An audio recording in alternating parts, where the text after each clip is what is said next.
সাইয়েদনা মুসা আলাইহিস সালাম জিজ্ঞেস করলেন, ইয়া রাব্বি, আল্লাহ আপনার কি ঘুমে ধরে না? আল্লাহ বললেন, কোনো কথা বলা যাবে না, দুইটা গ্লাসের ভেতরে পানি নাও, পানি ভর্তি গ্লাস নিয়ে তুর পাহাড়ের উপরে দাঁড়াও। সাইয়েদনা মুসা আলাইহিস সালাম দাঁড়ালেন, আল্লাহরে আবার জিজ্ঞেস করলেন, আল্লাহ আমি জিজ্ঞেস করলাম কি আর আপনি করতে বললেন কি? আল্লাহ বললেন, কথা বলো না, যা বলেছি তাই করো। তো মুসা আলাইহিস সালাম কিছু বলতে পারে না, পানি নিয়ে দাঁড়িয়ে রইলেন। মুসা আলাইহিস সালামকে আল্লাহ বললেন, তুমি দাঁড়িয়ে থাকো আর ঘুম রে, বললেন ঘুম তুই মুসারে ধর।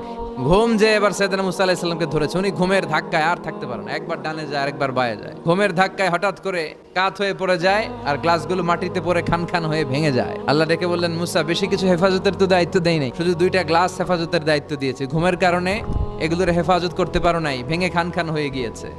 আমি যদি তোমাদের মতো ঘুমিয়ে যেতাম তাহলে পৃথিবীর সাথে সূর্য লেগে, সূর্যের সাথে চন্দ্র লেগে গোটা মহাবিশ্বটা এভাবে গ্লাসের টুকরার মতো খান খান হয়ে যেত রে মুসা।